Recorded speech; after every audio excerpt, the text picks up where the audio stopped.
നമസ്തേ, ഞാൻ ശിവൻ, പാല brilliant studies സെൻറ്ററിൽ നിന്നും. ICAR all India agriculture CUET 2025 percentage score അനുസരിച്ച് തയ്യാറാക്കിയ ഓൾ ഇന്ത്യ അഗ്രികൾച്ചറിൻ്റെ റാങ്ക് അനുസരിച്ച് കേരളത്തിലെ അടക്കം അഗ്രികൾച്ചർ ഉൾപ്പെടെയുള്ള 13 പ്രോഗ്രാമുകൾക്ക് ഓൺലൈൻ ഓപ്ഷൻ രജിസ്ട്രേഷൻ്റെ സമയക്രമം പ്രസിദ്ധീകരിച്ചിരിക്കുന്നു. 4 ഓൺലൈൻ കൗൺസിലിങ്ങും അതിനുശേഷം ഫ്രഷ് ചോയ്സ് ഫില്ലിംഗ് ആയിട്ടുള്ള ലാസ്റ്റ് മോപ്പപ്പ് റൗണ്ടുകളുമാണ് ഈ വർഷം ഉൾപ്പെടുത്തിയിരിക്കുന്നത്. ആദ്യം ഓൾ ഇന്ത്യ റാങ്കിനനുസരിച്ച് നമുക്ക് ലഭിക്കുന്ന കോഴ്സുകളെ ഒന്ന് പരിചയപ്പെടാം. ICARcounseling.com എന്ന വെബ്സൈറ്റിൽ ICARൻ്റെ ഇൻഫർമേഷൻ ബുള്ളറ്റിനിലാണ് ആദ്യം പ്രസിദ്ധീകരിച്ചിരിക്കുന്ന കോഴ്സ് അഗ്രികൾച്ചർ, BSc അഗ്രികൾച്ചർ. കേരളത്തിലെ അഗ്രികൾച്ചർ യൂണിവേഴ്സിറ്റി അടക്കം ഇന്ത്യയിലെ ഏതാണ്ട് 56ഓളം യൂണിവേഴ്സിറ്റികളിലാണ് BSc അഗ്രികൾച്ചർ കോഴ്സുകൾക്ക് നമുക്ക് പ്രവേശനത്തിനായിട്ട് അപേക്ഷകൾ സമർപ്പിക്കാൻ സാധിക്കുന്നത്. Agriculture, horticulture, fisheries, forestry, community science, nutrition and dietetics, sericulture, natural farming, agri business management, BTech agriculture engineering, dairy technology, food technology and BTech biotechnology.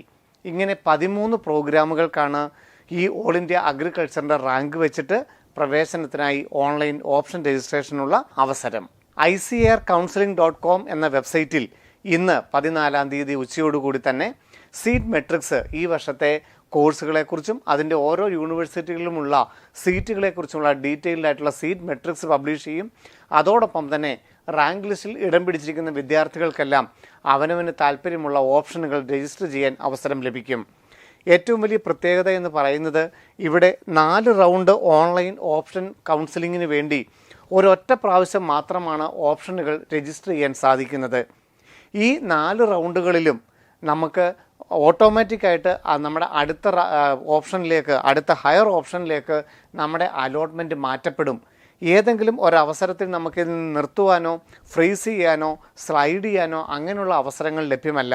പകരം നമ്മൾ ആദ്യം കൊടുത്തിരിക്കുന്ന നമ്മളുടെ ഓപ്ഷനുകൾ വെച്ച് നമുക്ക് എപ്പോഴാണോ സീറ്റ് കിട്ടുന്നത് അവിടെ നമ്മൾ സർട്ടിഫിക്കറ്റുകൾ അപ്ലോഡ് ചെയ്ത് ഫീസ് അടച്ചു കഴിഞ്ഞാൽ ബാക്കിയുള്ള ഓൺലൈൻ റൗണ്ടുകളിൽ ഹയർ ഓപ്ഷന് ഓട്ടോമാറ്റിക് പരിഗണിക്കുകയും 4 റൗണ്ടുകൾക്ക് ശേഷം ഏത് കോളേജിലാണോ, ഏത് യൂണിവേഴ്സിറ്റിയിലാണോ, ഏത് കോഴ്സിനാണോ പ്രവേശനം ലഭിച്ചിരിക്കുന്നത് അവിടെ നമുക്ക് പ്രവേശനം ഉറപ്പാക്കാൻ സാധിക്കും.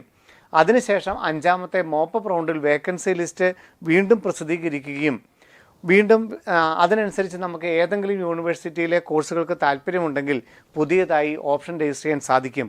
അപ്പം ആദ്യം 4 റൗണ്ടുകൾക്ക് വേണ്ടി ഒരു പ്രാവശ്യം മാത്രമേ നമുക്ക് കോഴ്സുകളും യൂണിവേഴ്സിറ്റികളും ഒക്കെ സെലക്ട് ചെയ്യാൻ അവസരമുള്ളൂ.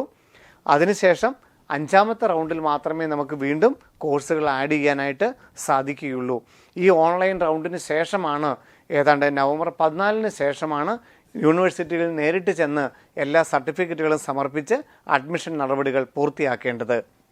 ഓൾ ഇന്ത്യ അഗ്രികൾച്ചറിൻ്റെ രജിസ്ട്രേഷനും കൗൺസിലിങ്ങും ICARcounseling.com എന്ന വെബ്സൈറ്റിൽ 17-ാം തീയതി വരെയാണ് രജിസ്റ്റർ ചെയ്യാൻ സാധിക്കുന്നത്.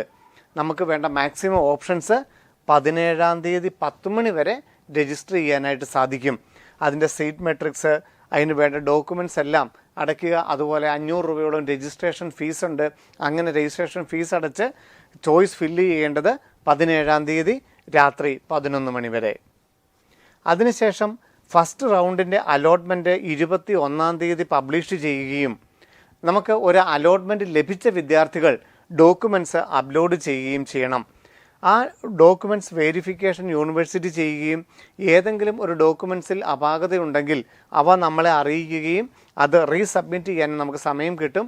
അതിനുശേഷം സീറ്റ് അക്സെപ്റ്റൻസ് ഫീസ് അടച്ചാണ് ആ സീറ്റ് നമ്മൾ ഉറപ്പാക്കുന്നത്. അങ്ങനെ അലോട്ട്മെൻറ്റ് ലഭിച്ച വിദ്യാർത്ഥികൾക്ക് സീറ്റ് അക്സെപ്റ്റൻസ് ഫീസ് അടയ്ക്കുന്നതോടുകൂടി അലോട്ട്മെൻറ്റ് ലഭിച്ച വിദ്യാർത്ഥികൾക്ക് തുടർന്നുള്ള റൗണ്ടുകളിൽ അവരുടെ ഹയർ ഓപ്ഷനായിട്ട് ഓട്ടോമാറ്റിക് അവരെ പരിഗണിക്കും. അലോട്ട്മെൻറ്റ് ഒന്നും ലഭിക്കാത്തവരെ തുടർന്നുള്ള നടപടികളിൽ നമ്മൾ പ്രത്യേകിച്ചൊന്നും ചെയ്യാതെ തന്നെ ഓപ്ഷൻ കൺഫർമേഷനോ അങ്ങനെ പ്രത്യേകിച്ച് ഒരു ആക്ടിവിറ്റി ഒന്നും ചെയ്യാതെ തന്നെ അലോട്ട്മെൻറ്റ് ലഭിക്കാത്ത വിദ്യാർത്ഥികളെ തുടർന്നുള്ള എല്ലാ അലോട്ട്മെൻറ്റുകളിലും പരിഗണിക്കും. അലോട്ട്മെൻറ്റ് ലഭിച്ചിട്ട് നമ്മൾ സർട്ടിഫിക്കറ്റുകൾ അപ്ലോഡ് ചെയ്യുകയോ സീറ്റ് അക്സെപ്റ്റൻസ് ഫീസ് അടയ്ക്കാതിരിക്കുകയോ ചെയ്താൽ ഈ 4 റൗണ്ടുകളിൽ നിന്ന് നമ്മൾ ഔട്ടാവുകയും ചെയ്യും. ഏത് റൗണ്ടിലാണോ നമുക്ക് സീറ്റ് ലഭിക്കുന്നത് അപ്പോൾ തന്നെ നമ്മൾ ഡോക്യുമെൻറ്റ്സ് അപ്ലോഡ് ചെയ്യുകയും അത് വെരിഫൈ ചെയ്തതിന് ശേഷം സീറ്റ് അക്സെപ്റ്റൻസ് ഫീസ് അടയ്ക്കുകയും ചെയ്യണം. അലോട്ട്മെൻറ്റ് ലഭിച്ചിട്ട് നമ്മൾ റെസ്പോണ്ട് ചെയ്തില്ല എന്നുണ്ടെങ്കിൽ നമ്മളെ തുടർന്നുള്ള അലോട്ട്മെൻറ്റുകളിൽ നിന്ന് ഒഴിവാക്കും. എന്നാൽ അവർക്ക് 5ാമത്തെ റൗണ്ടിൽ വീണ്ടും ഓപ്ഷൻ കൊടുക്കാനുള്ള അവസരം ലഭ്യമായിരിക്കും. അങ്ങനെ ആദ്യത്തെ റൗണ്ട് 21-ാം തീയതിയും 2ാമത്തെ റൗണ്ട് 27-ാം തീയതിയും 3ാമത്തെ റൗണ്ട് 31-ാം തീയതിയും 4ാമത്തെ റൗണ്ട് നവംബർ 4-ാം തീയതിയും നടത്തും. ഇതിനുശേഷം ഒഴിവ് വരുന്ന വേക്കൻസിയാണ് മോപ്പപ്പ് റൗണ്ട് അല്ലെങ്കിൽ ഫൈനൽ റൗണ്ടായിട്ട് നടത്തുന്നത്. അതിന് വീണ്ടും നമുക്ക് ചോയ്സ് ഫില്ല് ചെയ്യാൻ സാധിക്കും. അലോട്ട്മെൻറ്റ് ലഭിച്ച വിദ്യാർത്ഥികൾക്കും അലോട്ട്മെൻറ്റ് ലഭിക്കാത്ത വിദ്യാർത്ഥികൾക്കുമൊക്കെ താല്പര്യമുണ്ടെങ്കിൽ വേക്കൻസിക്ക് അനുസരിച്ച് ഓപ്ഷനുകൾ രജിസ്റ്റർ ചെയ്യാം. അതനുസരിച്ച് വീണ്ടും 12-ാം തീയതി അലോട്ട്മെൻറ്റ് പബ്ലിഷ് ചെയ്യുകയും 14-ാം തീയതിയോടുകൂടി ഈ വർഷത്തെ ICAR കൗൺസിലിങ്ങിൻ്റെ ഓൺലൈൻ അലോട്ട്മെൻറ്റ് നടപടികൾ അവസാനിക്കുകയും ചെയ്യും. ഇതിനു ശേഷമാണ് ബന്ധപ്പെട്ട യൂണിവേഴ്സിറ്റികളിൽ നമ്മൾ നേരിട്ട് ചെന്ന് നമുക്ക് സർട്ടിഫിക്കറ്റുകൾ കൊടുക്കുകയും ആ യൂണിവേഴ്സിറ്റികളിലെ ഏത് കോളേജുകളിലാണ് നമുക്ക് പ്രവേശനം ലഭിക്കുന്നത് എന്നുള്ളതിൻ്റെ നമ്മളുടെ പ്രിഫറൻസ് ഓർഡർ സമർപ്പിക്കുകയും ചെയ്യാൻ സാധിക്കും. അപ്പോൾ എപ്പോഴാണോ നമുക്ക് കോളേജ് അല്ലെ യൂണിവേഴ്സിറ്റി അനുവദിച്ച് കിട്ടുന്നത് ആ സമയത്ത് തന്നെ ആ യൂണിവേഴ്സിറ്റിയുടെ വെബ്സൈറ്റിൽ നോക്കി അഡ്മിഷൻ നടപടിക്രമങ്ങൾ നമ്മൾ മനസ്സിലാക്കേണ്ടതാണ്. രജിസ്ട്രേഷൻ സമയത്തും അതുപോലെ തന്നെ നമുക്ക് സീറ്റ് അലോട്ട് ചെയ്ത് കഴിയുമ്പോഴും കോളേജുകൾ യൂണിവേഴ്സിറ്റികളിലൊക്കെ നേരിട്ട് ചെല്ലുമ്പോൾ നമ്മൾ സമർപ്പിക്കേണ്ട ഡോക്യുമെൻറ്റ്സ് കൂടി ഏതാണെന്ന് പരിശോധിക്കാം. ഏറ്റവും പ്രധാനപ്പെട്ടത് 10ാം ക്ലാസ്സിൻ്റെ മാർക്ക് ലിസ്റ്റ്, ഡേറ്റ് ഓഫ് ബർത്തിൻ്റെ പ്രൂഫിന് വേണ്ടി വീണ്ടും 10ൻ്റെയും 12ൻ്റെയും മാർക്ക് ലിസ്റ്റ് അപ്ലോഡ് ചെയ്യണം. ഇത് രണ്ടും ഒന്ന് തന്നെയാണ്. വീണ്ടും നമ്മുടെ TC 12ാം ക്ലാസ്സിൻ്റെ TC, അതുപോലെ തന്നെ CUETയുടെ അഡ്മിറ്റ് കാർഡ്. ഇവിടെ നമ്മൾ മറന്നു പോകരുത്, ഇത് നീറ്റുമായിട്ട് ഇതിന് ബന്ധമില്ല. CUETയുടെ ഹോൾ ടിക്കറ്റാണ്, അഡ്മിറ്റ് കാർഡാണ്, സ്കോർ കാർഡൊക്കെയാണ് നമ്മൾ അപ്ലോഡ് ചെയ്യേണ്ടത്. അഡ്മിറ്റ് കാർഡ് ബൈ NTA, അതുപോലെ തന്നെ computer generated confirmation page of online application, CUETയുടെ ആപ്ലിക്കേഷൻ ഫോം, അതുപോലെ ICARൻ്റെ ഇപ്പോൾ പുതിയതായിട്ട് വന്നിരിക്കുന്ന റാങ്ക് കാർഡ്, അതുപോലെ നമുക്കൊരു അലോട്ട്മെൻറ്റ് ലെറ്റർ. ആ അലോട്ട്മെൻറ്റ് ലെറ്റർ നമ്മൾ കോളേജിൽ പോകുമ്പോൾ മാത്രം കൊണ്ടുപോയാൽ മതി, അപ്ലോഡ് ചെയ്യേണ്ടതായിട്ടില്ല. പ്രൊവിഷണൽ അഡ്മിഷൻ ലെറ്ററും അതുപോലെ തന്നെ കോളേജിൽ കൊടുത്താൽ മാത്രം മതിയാകും. പാസ്പോർട്ട് സൈസ് ഫോട്ടോ അപ്ലോഡ് ചെയ്യണം. അതുപോലെ തന്നെ ആധാർ കാർഡ് നമ്മൾ അപ്ലോഡ് ചെയ്യേണ്ടതായിട്ടുണ്ട്.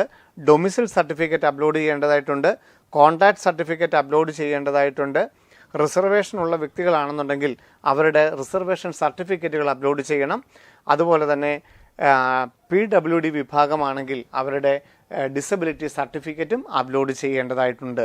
CUET 2025ൻ്റെ പേഴ്സൻറ്റേജ് സ്കോർ അനുസരിച്ച് തയ്യാറാക്കിയ ഓൾ ഇന്ത്യ അഗ്രികൾച്ചറിൻ്റെ റാങ്ക് അനുസരിച്ച് ഇന്ത്യയിലെ ഏറ്റവും പ്രീമിയർ ഇൻസ്റ്റിറ്റ്യൂട്ടായിട്ടുള്ള അഗ്രികൾച്ചറിൻ്റെ വിവിധ യൂണിവേഴ്സിറ്റികളുടെ പ്രവേശനമാണ് ഈ 5 റൗണ്ട് ഓൺലൈൻ കൗൺസിലിംഗ് വഴി വിദ്യാർത്ഥികൾക്ക് ലഭ്യമാകുന്നത്.